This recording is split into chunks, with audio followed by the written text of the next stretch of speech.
Richie Allen. My next guest then, I'm delighted that he's agreed to come back on the programme. He's a researcher, a truth seeker, a radio host and a filmmaker, and there's no doubt it's fair to say, not that he probably won't like this, but he's definitely one of the leaders and one of the originators of the Awakening movement. He really is. He spent a lot of his life as a travelling musician, and we'll get into his website and everything that's going on with him lately. It's a real pleasure. I could be telling you all about his CV and his resume all day long, but you know all about him anyway. So it's a real pleasure to welcome from Brisbane, Max Igan. Max, good morning, and thanks for getting up for us. I really appreciate that. No problem, Richie. Thanks for having me on the show again, Blood. Always a pleasure. It's an absolute honour, mate. I really mean that. Thanks for coming on.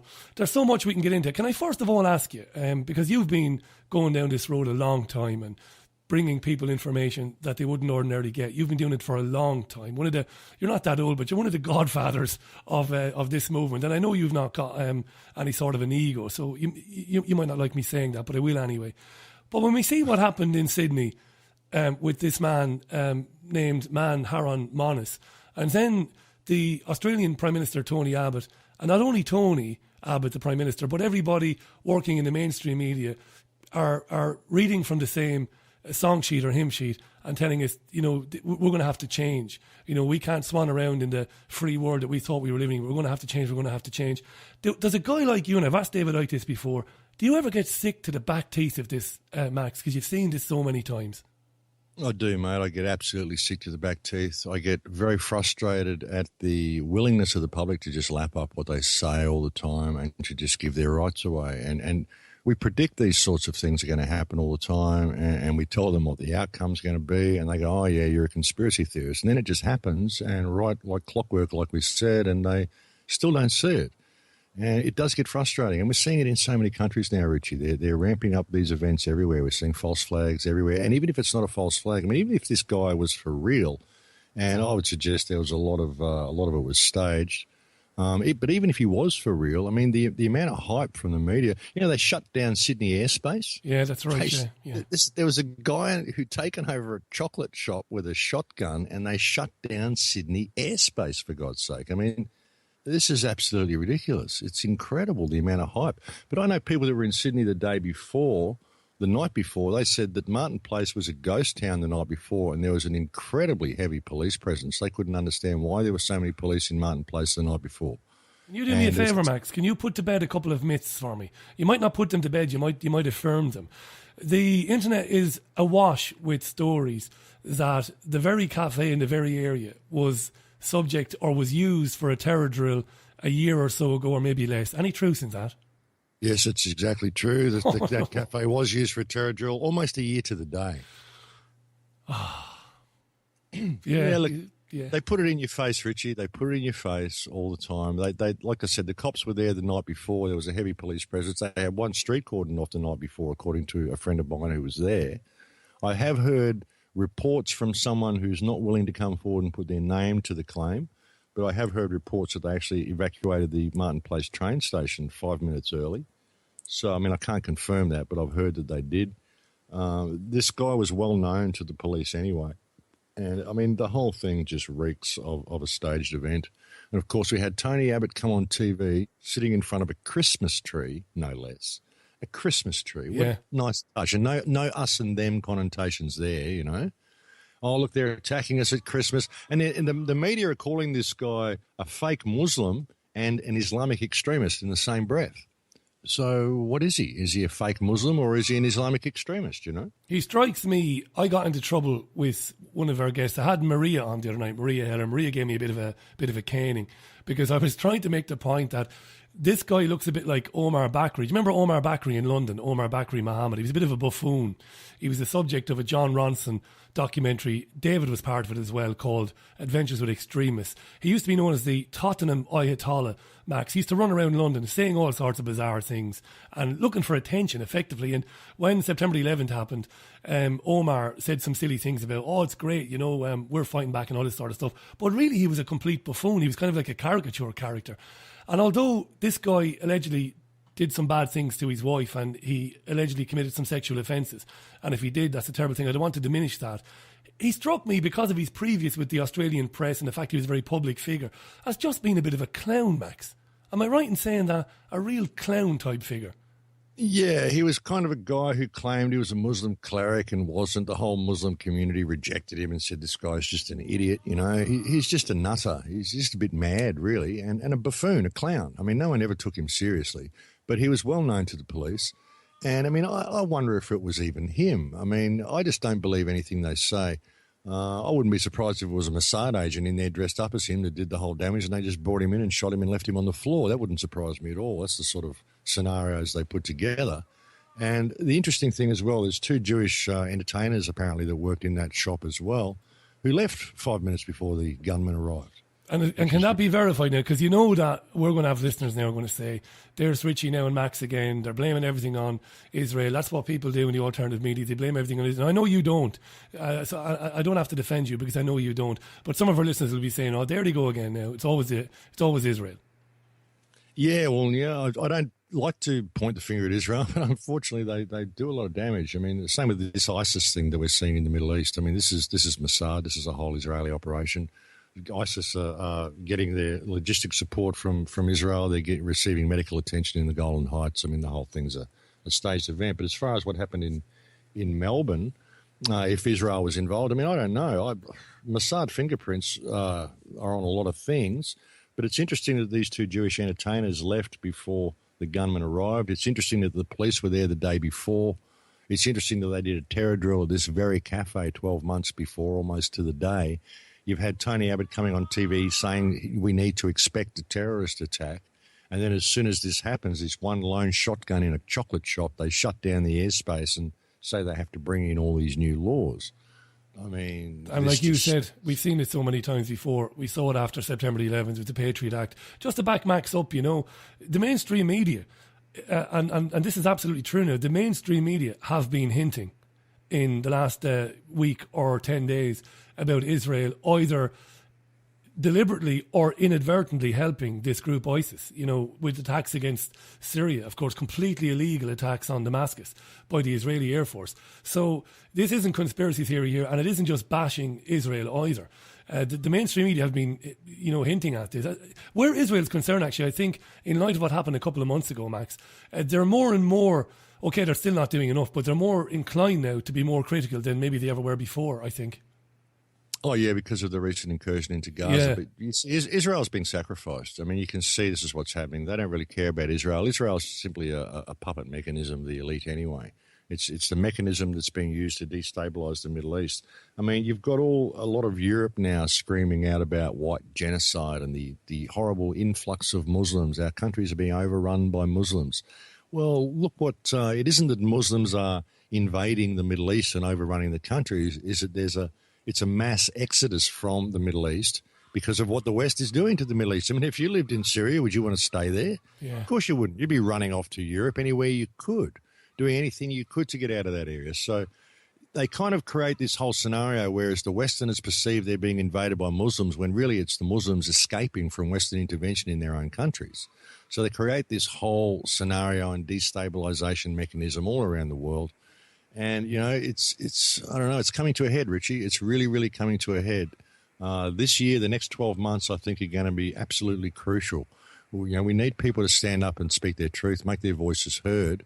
People have got to get out of the fear. The problem is there's so many people in fear of what this system is becoming that they're thinking, wow, I've got to keep my head down so it doesn't get me.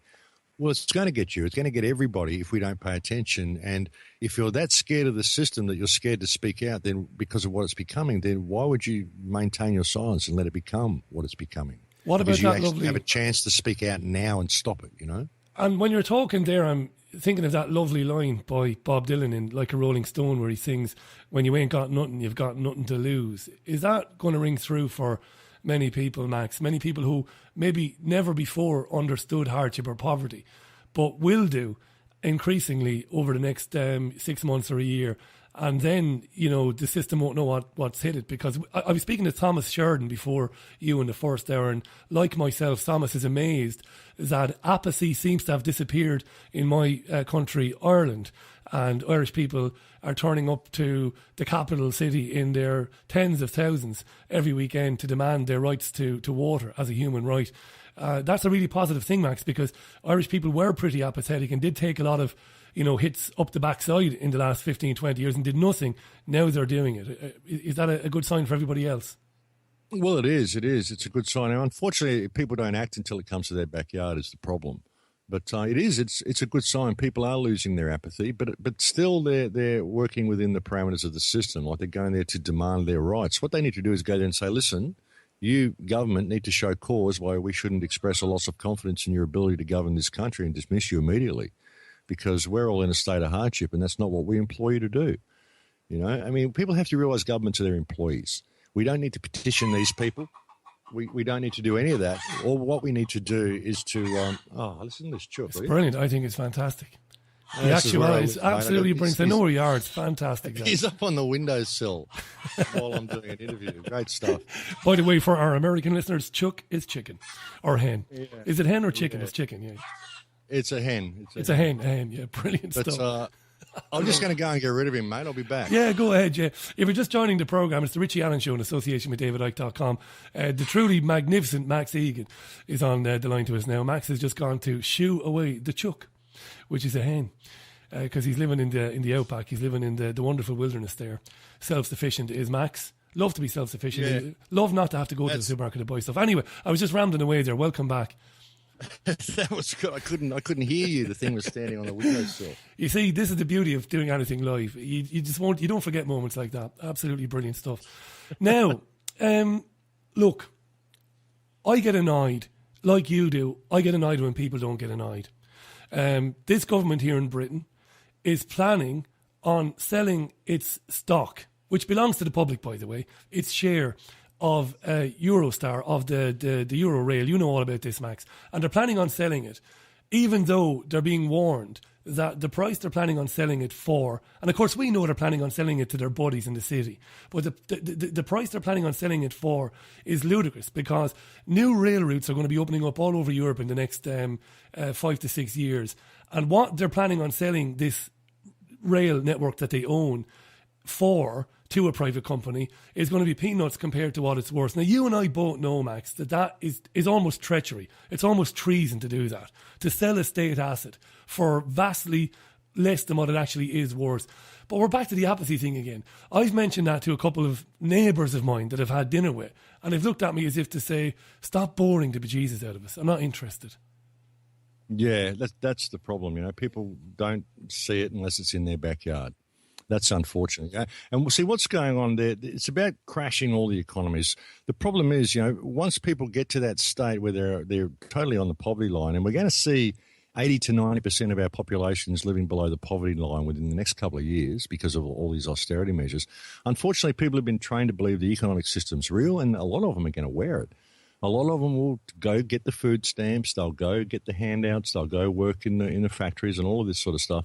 So when these things happen and we have these huge economic crashes, everything's still there. All the food's still there. All the factories are still there. All the work's still there. We could all keep working and keep eating. I mean, just because someone says the paper is now worth this, there's no reason for us to suddenly all fall into a state of shortage. But people think that the economy is real.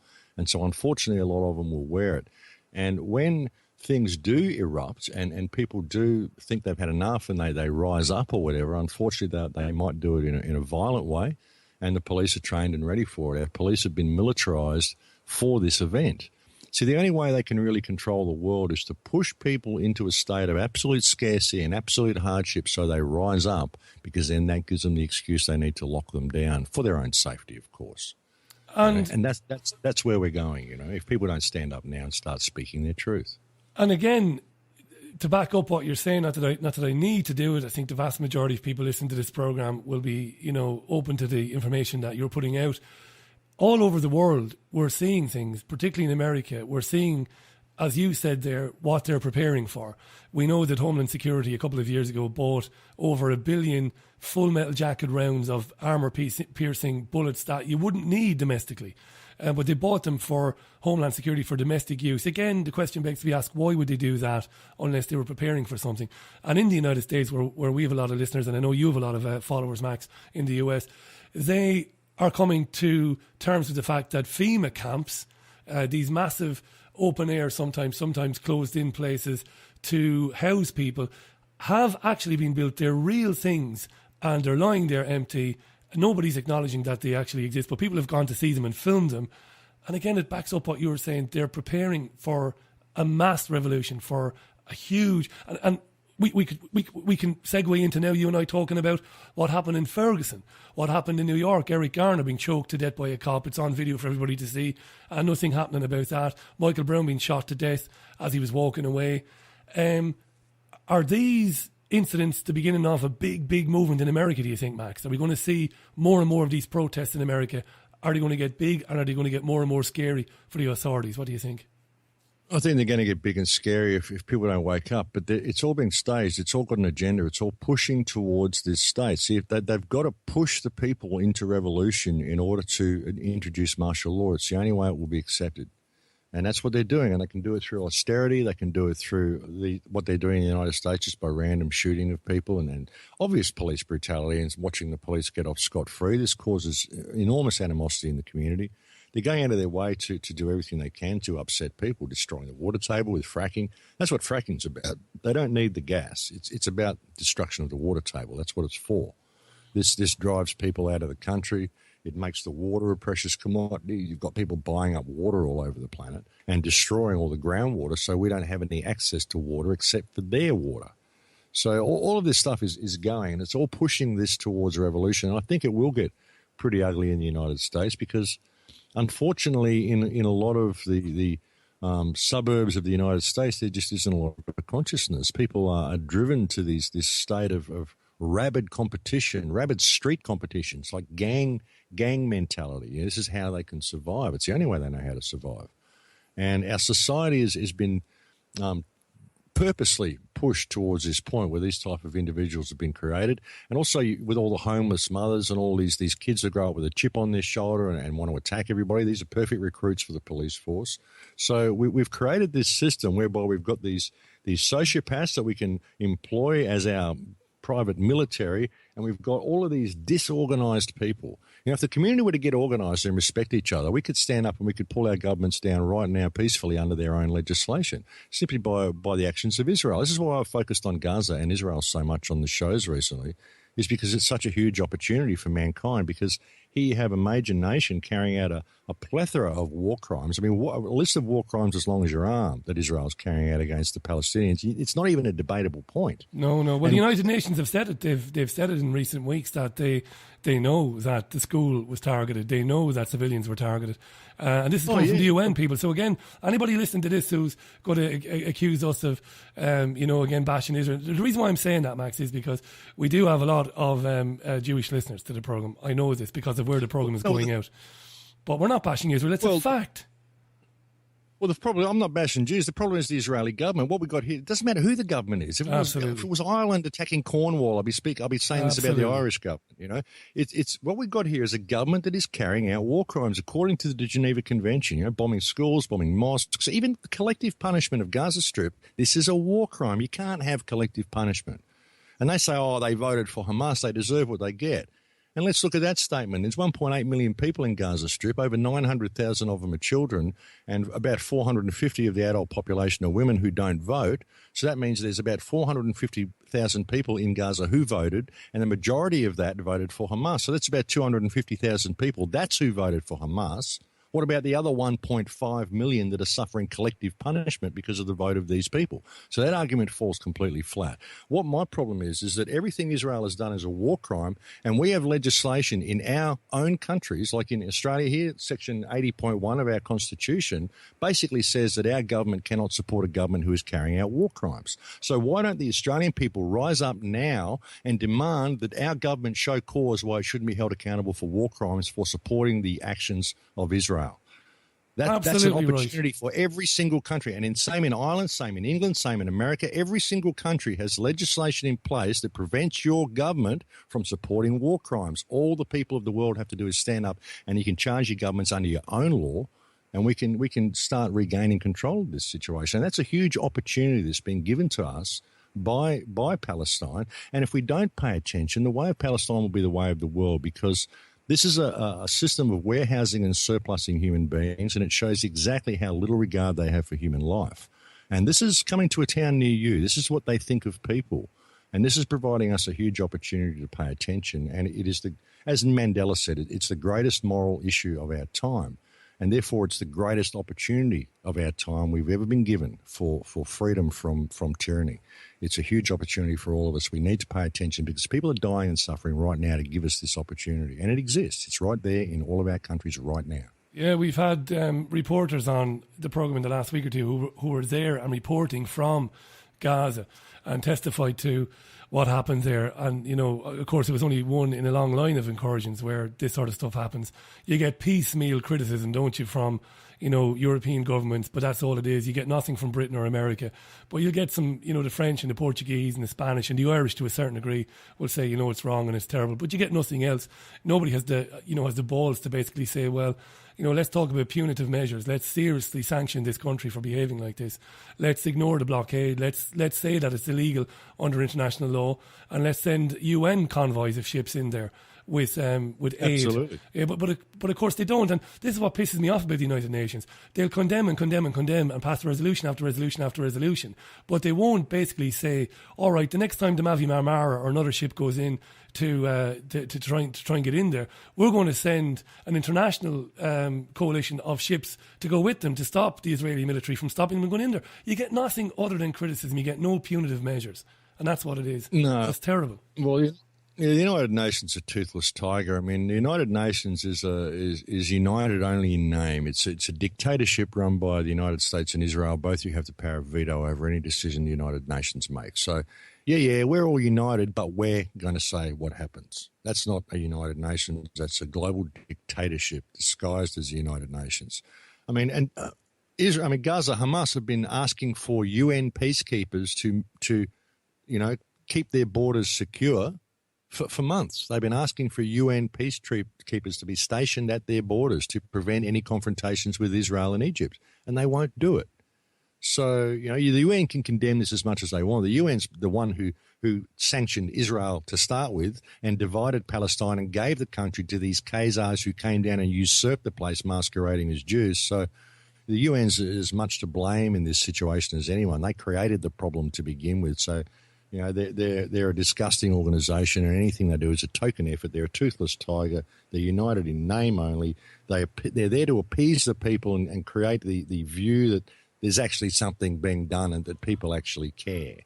The United Nations, it would be great if we had a body like that actually worked, and I'm all for it. But the United Nations in its current form is a disgusting organisation. There's another glaring example of it tonight, because as we're talking tonight, I know it's early mornings there where you are, the General Assembly has basically voted in favour of referring North Korea to the International Criminal Court to face charges of crimes against humanity. Now, Kim Jong-un and his predecessors are probably undoubtedly guilty of crimes against humanity in that state. There's no doubt about that. But we saw a war in Iraq. We saw Fallujah being carpet bombed with depleted uranium. Robert Fisk and other journalists have taken photographs of those children being born with two heads, being born missing limbs, being stillborn and all of that. We see drone attacks killing peasant farmers in Afghanistan and Pakistan, again coming from the West.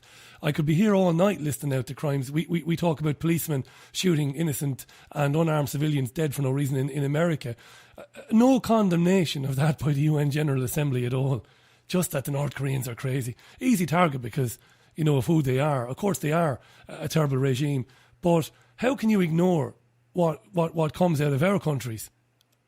Yeah, look, anything the West says and in an attempt to exert its moral supremacy over any other nation is an absolute joke. The West, the United States, Israel, Britain, look at the crimes that Britain's been involved in, supporting all this torture in Guantanamo Bay. Oh, that's nice, David Cameron. You're openly supporting torture, are you? And you think you're a good guy. You're a criminal, mate. They're all criminals. The West even suggesting that it has any moral say over anything is the most ludicrous proposition that anybody has ever stated. This is the most immoral, corrupt, disgusting terrorist nations we've ever seen. The United States and Israel are the world's terrorists, and it looks like England's well involved as well because of David Cameron's willingness to pander to Barack, we killed some folks, Obama. Or we tortured some folks, Obama. What a statement is that? Oh, we tortured some folks. We made mistakes. Mistakes, did you? Why are you calling this illegal torture of a human being a mistake when in fact it is a crime? How dare you call it a mistake, you disgusting excuse for a human being? I mean, all of these people, David Cameron, you should crawl back under a rock where you came from and leave your country alone and stop destroying people's lives. All of these politicians, we need to wake up to these people. They're criminals. Exhibit A, the earth. And if we were to unite as a community and respect each other and simply call a spade and say, hey, show cause why you shouldn't be held accountable for the crimes you've committed, these people have nowhere to go. And that's what we need to do, because if we don't stand up and start speaking our truth and calling a spade, we're heading for a very, very bad place. And everyone's waiting for a leader. Once someone's going to rise up and save the day. You know, it's like, you know, people want me to rise up and become a public speaker or whatever. I can't public speak. I try to go to public speaking events and they won't let me speak because they know what I'm going to say. Yeah. But if everybody starts speaking from their own place in the world, then we make a difference. If you can imagine this control system as being a huge concrete floor, one person sticks their head up. You know, the grass wants to come back. The lawn wants to return. So one little blade of grass sticks its head up in the center, and it takes a hell of a long time to take over that concrete slab. But if you've got seeds sprouting everywhere and the blades of grass are poking up all through that concrete slab, in very little time, the slab is no longer visible. And that's what we need. There are no leaders. This is the grassroots movement of consciousness. And until you out there listening to this are prepared to put down your fear of this system and stand up and speak your truth, then we're not going to see any change. And if you're in so much fear of the system and what it's becoming that you're scared to put your head up, then think about it. By not putting your head up, you're letting it become that which you fear. You're creating it yourself through your fear of speaking up now while you have the opportunity.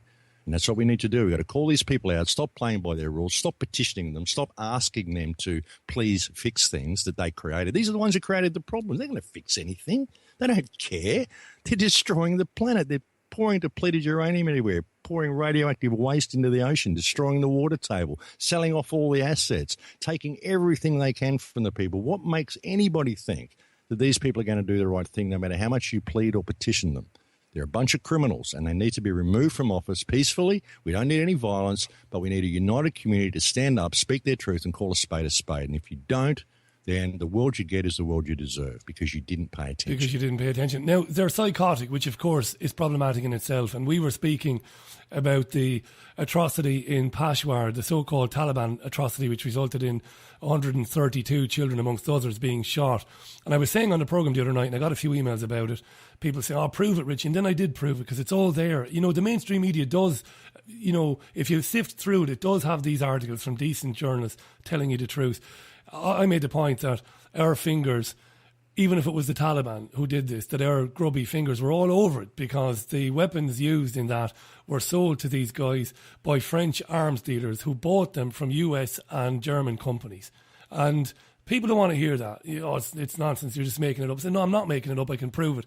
And to back up what Max was saying and to prove the psychopathy of these people, when David Cameron is not telling lies about child sex abuse in this country, when he's not trying to suppress the inquiry, when he's not backing, as Max said, torture committed by the United States of America, David Cameron, in his spare time, is travelling around the world with arms manufacturers in this country selling arms to anybody who will buy them. That's the world we're living in. Yeah, these people are absolute scumbags. That's the fact of the matter. And they get away with what they're doing because we're disunited. And that's the thing. We've got to unite as a community. We've got to stop playing by their rules and comparing each other by their rules and by their standards and realize that we're all in this together. We've got a wonderful chance for a better future here, but we've got to pay attention. We can't just allow the world to continue going in the direction it's going, and we can't continue playing by the rules that these psychopaths write. And we've got to start stepping into our moral compass and don't abide by any legislation that causes you to deviate from your moral compass. You've got to stand up for what's right. The world needs you to. Your children need you to. We all need to stand for what's right now. And if there's enough people doing it, then this government and this system has nowhere to go.